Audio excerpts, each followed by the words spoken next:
Bonjour mes chers élèves deuxième année baccalauréat sciences et technologies mécaniques. Je suis Agmarat Hussein, professeur au lycée technique Lyon.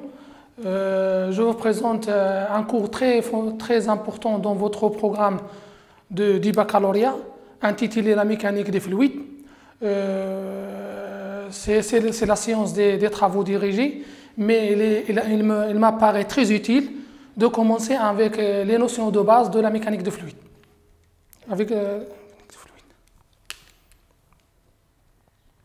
Voilà, la mécanique des fluides. La mécanique, c'est l'étude des mouvements, des vitesses, des trajectoires et les efforts, c'est-à-dire les causes de ces mouvements. Si la vitesse elle est constante, on va parler de l'hydrostatique. Si la vitesse n'est pas constante, on va parler de la dynamique. Un fluide, c'est seulement les gaz et les liquides. Il est dit fluide parce qu'il est facile de se déformer, à s'écouler. Il prend la forme du récipient. Si on prend par exemple un gaz ou un fluide et on le met dans une ballon, il prend la forme du ballon. Voilà, c'est pour cela qu'il a dit un fluide. Pour les fluides, on va parler de grands types de fluides. Un fluide parfait et un fluide réel. Il est dit parfait si au cours de l'écoulement, comme vous voyez ici, si au cours de l'écoulement entre deux fluides, la vitesse est perpendiculaire à la surface de contact. Un fluide réel, si au cours du mouvement entre les deux fluides, il y a un frottement, il y a ce qu'on appelle la viscosité, il y a des efforts tangentiels qui résistent au mouvement. Maintenant, on va parler à quelques grandeurs fondamentaux de la mécanique des fluides, à savoir la masse volumique. La masse volumique, comme son nom l'indique, c'est le rapport entre la masse et le volume. C'est le rapport entre la masse et le volume. On les considérait qu'il est constant. C'est une caractéristique très importante des matériaux. Deuxième notion, le débit volumique. Le débit volumique, c'est la quantité de volume écoulée dans un intervalle de temps déterminé. Comme vous voyez ici, voici un écoulement de fluide. Entre les deux sections, on vous considère que le débit est constant, c'est-à-dire que le débit refoulé ou passé par la première section égale à le débit passé par la deuxième section. Après tout calcul, démonstration que vous avez fait dans le cours, le débit volumique égale à la section S1 fois V1 égale à aussi S2 fois V2. C'est une équation de conservation de débit. Maintenant, on va passer à la pression. La pression, c'est le rapport entre la force et la section. À savoir ici, l'hypothèse ici que la pression est constante tout au long de la section des parois. Et aussi que la pression est normale à la paroi. Comme vous voyez dans les deux figures, si on réalise un trou dans les deux parois, on remarque bien que le débit ou bien que l'écoulement est perpendiculaire à la section dans cette paroi oblique. Dans cette paroi, aussi la même chose, la pression ou bien la force, elle est perpendiculaire aux parois. Très bien. Troisième notion, on va passer maintenant à des principes, à savoir le principe d'Archimède et le principe de l'hydrostatique. Le principe d'Archimède et le principe de l'hydrostatique, il est déduit du premier principe fondamental de la statique. Il n'y a pas de secret. Donc le principe d'Archimède, l'énoncé, c'est-à-dire que si un solide il est plongé dans un fluide, il va créer l'effort perpendiculaire qui va résister à son écoulement, à son mouvement. Cette force égale la masse volumique du liquide fois G fois le volume du liquide déplacé. Le volume du liquide déplacé ou bien volume immergé. Voilà, dans cette figure, il y a un ballon qui est plongé dans un fluide. Il va créer l'effort perpendiculaire. C'est un effort d'Archimède, noté ici R. Il est pratiqué dans le centre de poussée. Il y a bien sûr, il y a une autre force de pesanteur P égale à la masse fois J. Deuxième notion, le principe de l'hydrostatique. Dans un bassin ou dans un récipient, la pression est inversement proportionnelle avec la hauteur. C'est-à-dire que la pression au point 2 est supérieure au point P1. Donc, le principe qui est déduit du premier principe de fondamental de la statique, c'est que P1, la pression au point P1, moins la pression au point P2 égale à ρ fois G fois la différence de hauteur. Donc ρ, G, Z2 moins Z1 égale à aussi ρ, G fois H.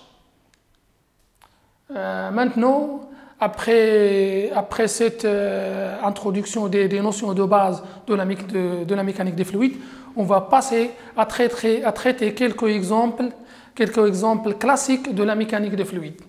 Voici ici, comme vous voyez ici, un exemple classique d'un vérin, d'un cric hydraulique.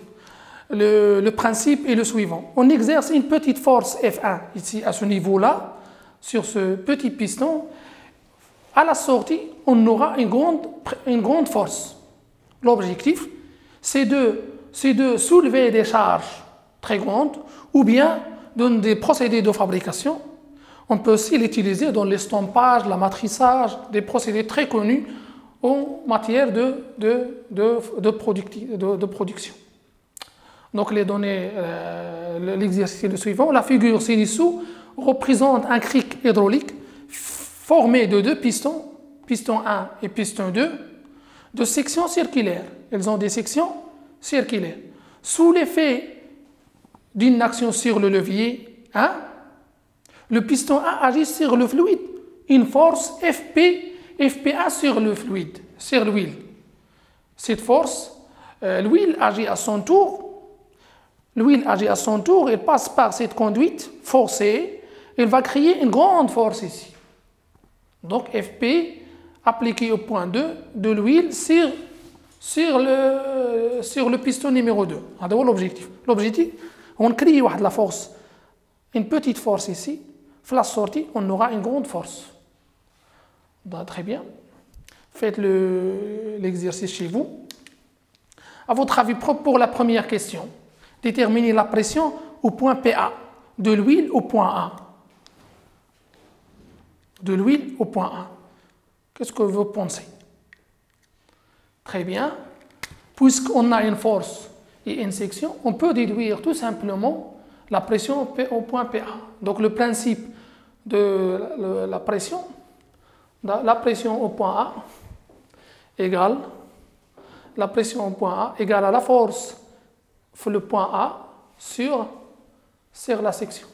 Puisqu'on a une section cylindrique du piston 1, on a D1. On peut déduire tout simplement que la section égale à, ça vous le connaissez, on met RDM, PD au carré sur 4. Donc égale 4 FA sur PD1 au carré. Il faut toujours laisser l'application numérique jusqu'à la fin. Très bien, vous avez maintenant le temps de réflexion. C'est un exercice facile à réaliser. Très bien. Donc la première question, c'est déterminer la pression au point PA, sachant que au point A, il y a une force FP1 de 150 newtons. Donc tu calcules fait. Donc la relation PA égale à la force au point A sur la section. Sachant que la section du piston, c'est une section cylindrique. C'est une section cylindrique de diamètre D1. Donc la section, comme vous connaissez tous, c'est le 4. Très bien. Donc, égal à 4, FA sur PD, PD1 au carré. Application numérique. Il faut toujours laisser l'application numérique jusqu'à la fin. Donc, application numérique. La pression PA égale 4 fois 150 sur pi. Le diamètre T1, c'est 10 mm. 10 mm au carré. Sachant qu'ici, on a le millimètre au carré, ici le newton. Donc égal à 4 fois 1,5 sur pi نضربها في 1.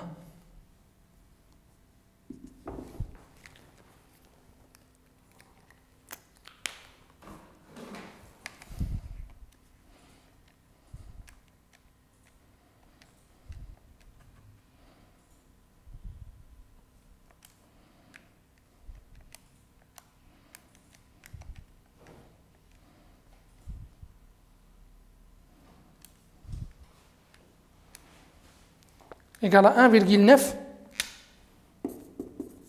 1,9, un newton sur le millimètre carré, c'est-à-dire le mégapascal. Ou bien 19 bar. 19 bar. Très bien. Deuxième question. Quelle est la pression? Quelle est la pression au point PB? Quelle est la pression au point PB? La pression au point PB,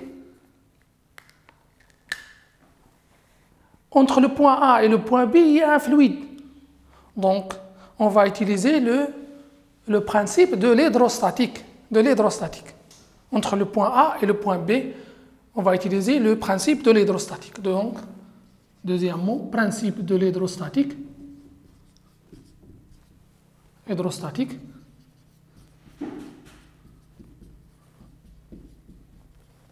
Principe de l'hydrostatique. PB moins PA égale à ρ de l'huile, fois G, fois ZA moins ZB. Toujours, il faut inverser ces indices. Donc, si vous faites par exemple PB moins PA moins PB, on va ZB moins ZA. Très bien. Puisque ZA égale à ZB, cette quantité égale à 0. Donc, PB égale à PA. Donc, la pression au point B égale à PA. Pourquoi, à votre avis? Très bien. Parce que ils ont le même Z. Donc, ils ont la même hauteur. Donc, ils ont la même pression. Ce sont des sections isobars. Donc, puisqu'ils ont le même Z, donc des sections isobars. Donc, ils ont la même pression. Donc, PB égale à PA égale à 19 bars. 19 bars, c'est une pression énorme. 19 bars, c'est une pression énorme. Très bien. Donc, troisièmement, on déduire l'intensité de la force F. On déduire, quand vous lisez on déduire, c'est-à-dire par rapport aux questions précédentes. Donc, on déduire, donc PB, plutôt PB égale à la force au point B sur la section B. Ce qui implique que la force au point B égale à PB fois la section B. Application numérique. La force au point B égale 19 bars, c'est-à-dire 10 fois 10 à la puissance 5. On peut ici faire une petite désunité. Vous avez 10 à la puissance 5, 1 bar égale à 10 à la puissance 5 pascal. 1 mégapascal égale à 10 à la puissance 6 pascal. Donc, 19 bars, 19 fois 10 à la puissance 5 fois la section. La section de section B, c'est une grande section. Donc PB, P fois P sur 4 fois 100 mm, c'est-à-dire 0,1 mètre au carré, égale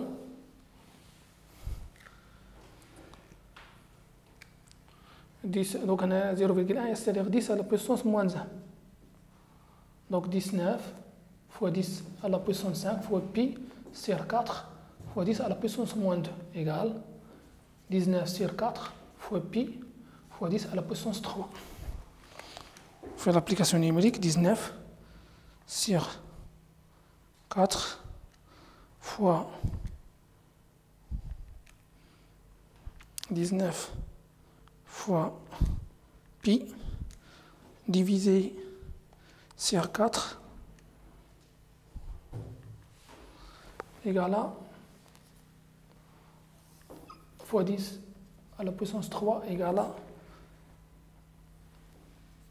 4 Newton. C'est une force énorme, permet de soulever la grande charge sans aucun problème. Deuxième exercice,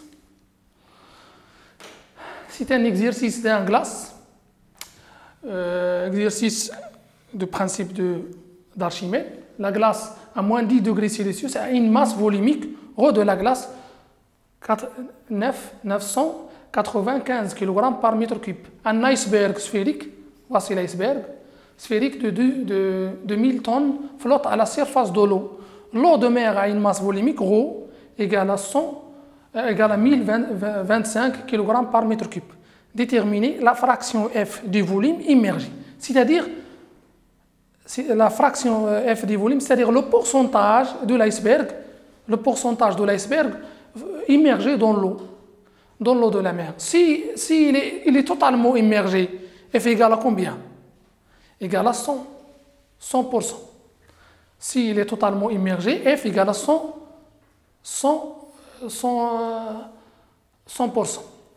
Très bien. On efface le premier exercice. Passez maintenant au deuxième exercice.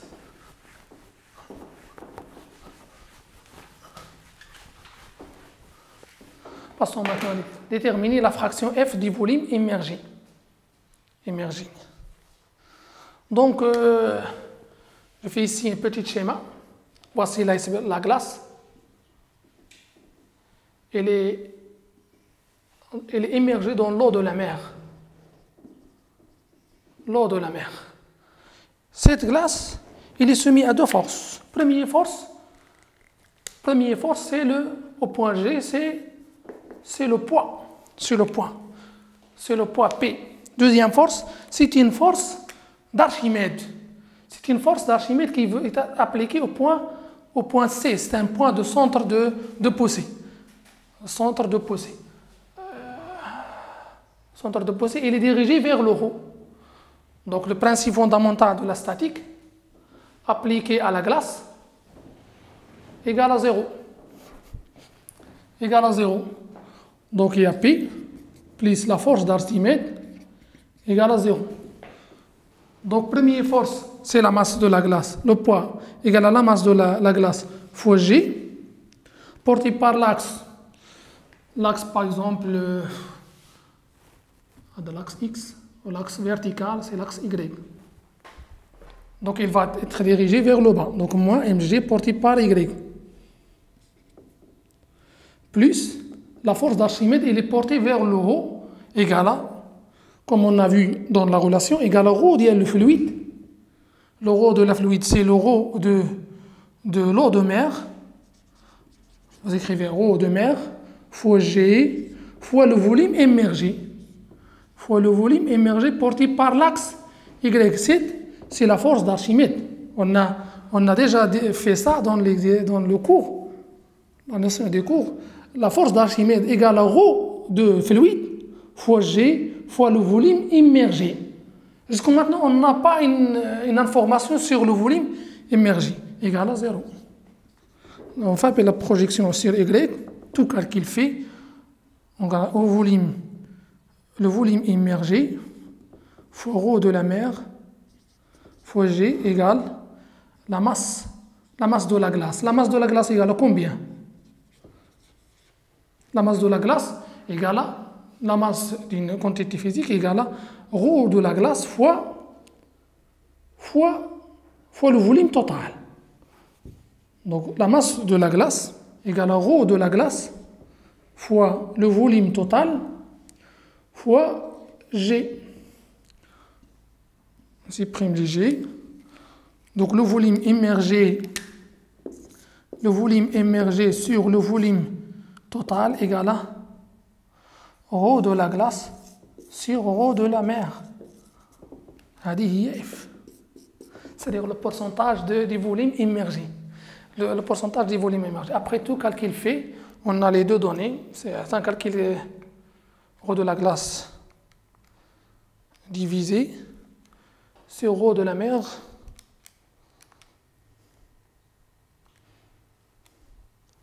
égale à peu près 0,97. C'est-à-dire, il reste seulement 3% en dehors de l'eau de la mer. Quel sera F si la glace avait une forme cubique?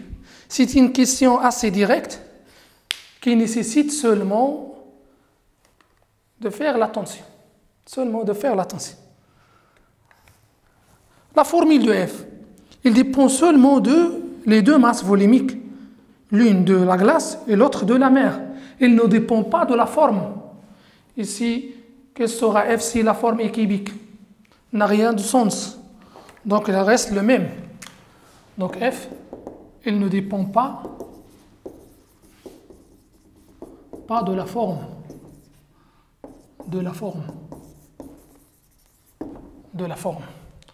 Donc F reste le même. Pas de changement de la forme cubique. Je souhaite que vous avez assimilé un peu ces notions. Troisième application, c'est une application très très répandue dans l'industrie. C'est une installation qui permet d'accélérer l'écoulement. Qui permet d'accélérer l'écoulement. On réalise ce qu'on appelle un convergente. L'écoulement qui passe par cette section, c'est une grande section, qui passe par cette convergente, et à la fin, on a V2 qui est supérieur à V1. Deuxième question, calculer le rapport des rayons R1 et R2. Sachant que la vitesse, on veut accélérer la vitesse, V2 égale à 4 V1. V2 égale à 4 V1, il est donné. Très bien, on efface cet exercice.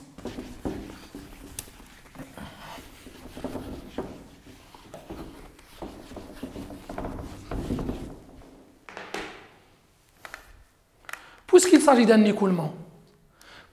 d'un écoulement, les vitesses, les rayons, ainsi de suite, les rayons, c'est-à-dire les sections, on va parler de ce qu'on appelle le débit. Voilà. Donc, ce que nous avons, vous avez l'équation de conservation de débit, qui est V égale à S1 fois V1, égale à aussi S2 fois V2. S1, puisqu'il s'agit d'une forme cylindrique, c'est-à-dire que la section égale à PD1 au carré sur 4, PR1 au carré égale à fois V1, égale à aussi PR2 au carré fois V2. Voilà. Nous avons une donnée dans l'énoncé de l'exercice que V1, sachant que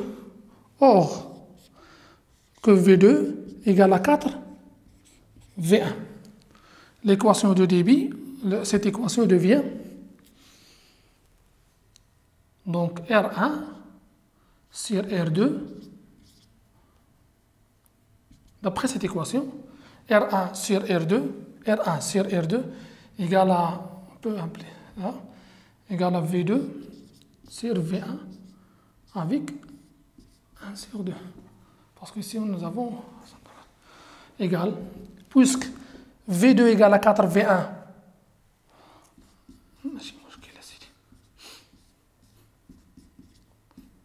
égale à 2.